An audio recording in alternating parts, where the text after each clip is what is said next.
Vision point सिर्फ खबर ही नहीं, खबर की हकीकत भी। देखिए शेख इम्तियाज अहमद के साथ। मैं हूं शेख इम्तियाज अहमद। आप देख रहे हैं Imtiaz Ahmed official vision point. Maharashtra में SIR की तैयारियां तकरीबन मुकम्मल हो चुकी है। महाराष्ट्र में BLO की ट्रेनिंग आखिरी मरहले में है। तमाम डिस्ट्रिक्ट में इलेक्शन ऑफिसर भी अपॉइंट किए जा रहे हैं। बस ये समझिए कि महाराष्ट्र में SIR का पूरा मेकनिज़म तैयार हो चुका है और किसी भी वक्त इसका ऐलान हो सकता है। इससे पहले का जो एक वीडियो है जिसमें हमने आपको ये बताया था कि अवाम जो बर्थ सर्टिफिकेट के लिए बहुत ज़्यादा पैनिक हैं, परेशान हैं, तो सुप्रीम कोर्ट ने इस पर अपनी गाइडलाइन जारी कर दी है कि बर्थ सर्टिफिकेट ना होने की सूरत में मैट्रिक सर्टिफिकेट, स्कूल सर्टिफिकेट काफ़ी होगा। और दूसरी जो अहम गाइडलाइन सुप्रीम कोर्ट ने जारी की वो ये कि अगर किसी के वोटर कार्ड्स में या वोटर कार्ड्स से कनेक्टेड जितने भी डॉक्यूमेंट्स हैं उसमें स्पेलिंग का, नामों में गलती का फ़र्क है, तो इस बुनियाद पर वोटर का नाम नहीं काटा जा सकता। इसकी तफसीलात हमने आपको बताई थी। आवाम की तरफ से हमारे सामने बहुत सारे फ़ोन आए, कमेंट्स आए कि इसके लिंक रखिए, सुप्रीम कोर्ट के फ़ैसले की कुछ तफसीलात रखिए। तो चलिए आज हमने कोशिश की कि हम आपके सामने सुप्रीम कोर्ट के अहम फ़ैसले रखें। मगर सबसे पहले आप एक वैलिड डॉक्यूमेंट को देख लीजिए कि आपके वोटर कार्ड और आधार कार्ड के साथ, ये याद रखिए कि आधार कार्ड फॉर योर आइडेंटिटी इसको एक्सेप्ट किया गया है, रखा गया है लिस्ट में।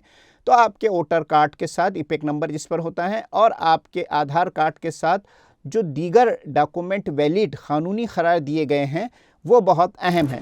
जो डॉक्यूमेंट को वैलिड करार दिया गया है उसमें है PAN card, driving licence, passport, ration card, MNREGA job card, bank passbook, pension के डॉक्यूमेंट और इसके साथ साथ OBC सर्टिफिकेट है या SC/ST जो भी सर्टिफिकेट हैं, कास्ट सर्टिफिकेट, वो भी एक वैलिड डॉक्यूमेंट है, बर्थ सर्टिफिकेट है और इलेक्ट्रिसिटी या यूटिलिटी बिल जो है इससे भी एक वैलिड डॉक्यूमेंट करार दिया गया है।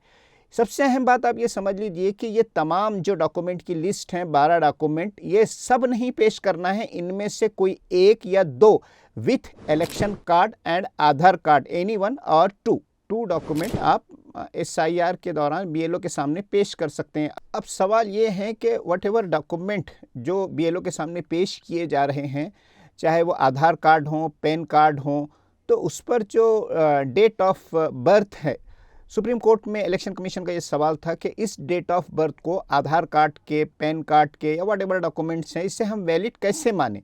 इसके लिए तो बर्थ सर्टिफिकेट ही वैलिड हो सकता है, मगर चूंकि मेजॉरिटी के पास बर्थ सर्टिफिकेट नहीं है तो सुप्रीम कोर्ट ने साफ साफ ऑर्डर दिया कि अगर बर्थ सर्टिफिकेट नहीं है तो मैट्रिक के सर्टिफिकेट, स्कूल सर्टिफिकेट को डेट ऑफ बर्थ के लिए बर्थ सर्टिफिकेट की जगह कबूल किया जाए। आफ्टर आर्ग्यूमेंट इलेक्शन कमीशन ने इसे मंसूर कर लिया। अब आपको बर्थ सर्टिफिकेट पेश नहीं करना है, इसकी जगह matric certificate, school certificate, TC ये आप पेश कर सकते हैं। ये एक वैलिड डॉक्यूमेंट शुमार किया गया है बर्थ सर्टिफिकेट की जगह।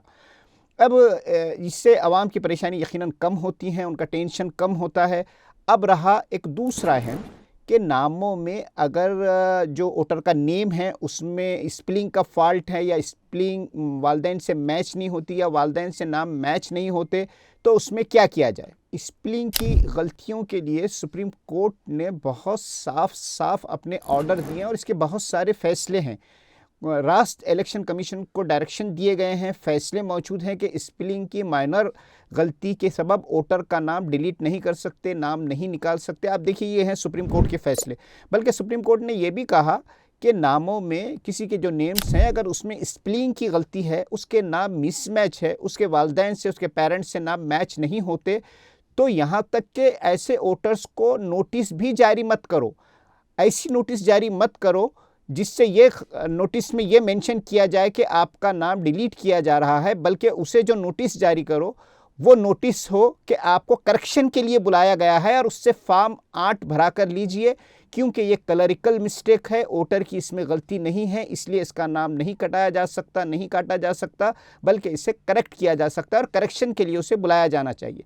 अच्छा, अहम बात यह है कि नामों के नेम्स जो हैं उसके अंदर स्पेलिंग का फ़र्क है, वालदैन से मिसमैच होते हैं, तो इस पर अभी 2026 के एसआईआर के लिए ही सुप्रीम कोर्ट ने डायरेक्शन जारी नहीं की है, बल्कि सुप्रीम कोर्ट के बहुत सारे फैसले इस पर मौजूद हैं। जैसे मिसाल के तौर पर आप देखिए कि 199/1999 में सुप्रीम कोर्ट ने चंद्र किशोर जाधव केस में साफ साफ हुक्म दिया कि माइनर स्पेलिंग एरर हैं, गलती हैं जो एक क्लरिकल गलती भी हो सकती हैं, उसके सबब वोटर के नाम नहीं काटे जाएं और ना ही वोटर को सबटेंशियल डिफेक्ट कैटेगरी में डाला जा सकता है, सस्पेक्टेड कैटेगरी में नहीं डाला जा सकता।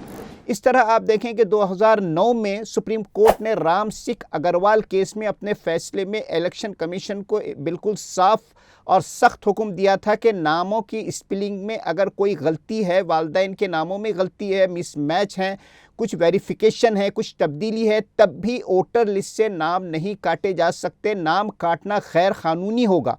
ठीक इस तरह आप देखें कि 2012 में रमेश राउत मुकदमे में एक बार फिर सुप्रीम कोर्ट ने इलेक्शन कमीशन को साफ कहा अपने फैसले में कि नामों में अगर स्पेलिंग की गलती होती है, वालिदैन से मिसमैच होते हैं, इस सबब वोटर का नाम नहीं काटा जा सकता। ये वोटर राइट्स के खिलाफ हैं।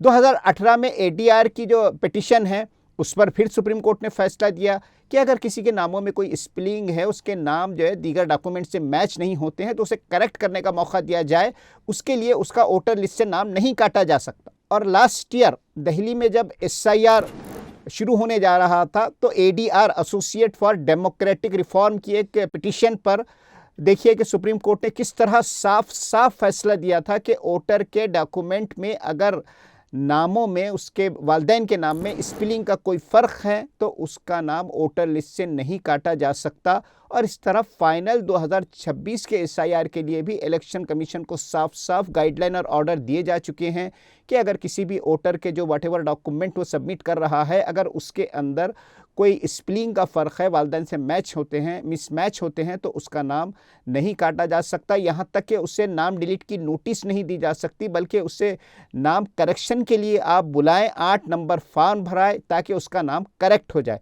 बस वोटर को चाहिए कि अपने पास जितने भी डॉक्यूमेंट हैं, जैसे उसका पैन कार्ड, आधार कार्ड, राशन कार्ड या जो भी डॉक्यूमेंट्स की तफसील है 12 डॉक्यूमेंट्स में, इसमें से जो भी डॉक्यूमेंट है उससे सबसे पहले वो उसे अपडेट कर ले, वो अपने इलेक्शन कार्ड से अपडेट कर ले।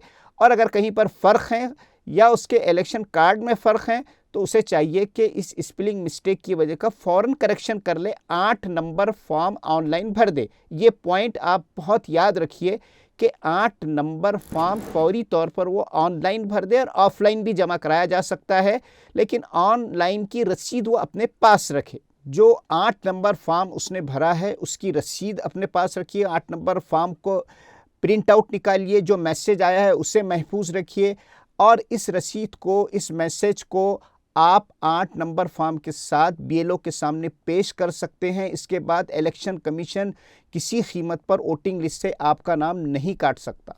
आखिर में 2 और अहम बातें मैं आपके सामने रखना चाहता हूं। जो नौजवान, जो अफराद आउट ऑफ कंट्री हैं, अरब ममालिक में हैं, उनके लिए सुप्रीम कोर्ट ने एक और आसानी फराहम की है, एक और आसानी दी है कि उन्हें ड्यूरिंग एसआईआर बीएलओ के सामने हाजिर होने की फ़िज़िकल प्रेजेंसी की ज़रूरत नहीं है, बल्कि वो अपने वालिदैन, अपने भाई, अपने किसी भी रिश्तेदार को एक साइनिंग लेटर देकर बीएलओ के पास भेज सकते हैं। इन्हें खुद आने की ज़रूरत नहीं है। तो बस आप अपने आधार कार्ड, अपने पैन कार्ड, अपने इलेक्शन कार्ड और व्हाटएवर डॉक्यूमेंट हैं उसकी 2 ज़ेरॉक्स निकालिए, उस पर साइन कीजिए, अटेस्टेड कॉपी और एक लेटर अपने किसी भी रिश्तेदार को दे दीजिए। बस ये बीएलओ के सामने इसे पेश कर सकते हैं। इससे पहले कि एसआईआर शुरू हो आप ये कार्रवाई मुकम्मल कर लीजिए। जब एसआईआर शुरू होगा तो फिर आपको वक्त नहीं मिलेगा। दूसरी अहम बात ये कि आप जो अभी तक बर्थ सर्टिफिकेट के लिए परेशान थे, अब जैसे मैंने आपको बताया कि एसआईआर में इसकी ज़रूरत उतनी अहमियत नहीं रही, मगर एक और डॉक्यूमेंट है जिसे डोमिसाइल सर्टिफिकेट, रहवासी पत्र कहते हैं। इसे आप फ़ौरन बिला ताख़ीर बना लीजिए, जो बहुत आसानी से किसी भी शहर में सिर्फ 4 दिन में बन जाता है। रहवासी पत्र, डोमिसाइल जो सर्टिफिकेट हैं, एसआईआर में ये एक बहुत अहम क़ानूनी डॉक्यूमेंट की तौर पर तस्लीम किया है। सुप्रीम कोर्ट ने इस पर ऑर्डर दिया है और इलेक्शन कमीशन ने भी इसे माना है, अपनी डॉक्यूमेंट लिस्ट में इसे रखा है। तो बस आप एसआईआर का टेंशन छोड़ दीजिए, अपने आप को इसके लिए तैयार कीजिए। इजाज़त दीजिए। देखते रहिए इम्तियाज़ अहमद ऑफिशियल विजन पॉइंट।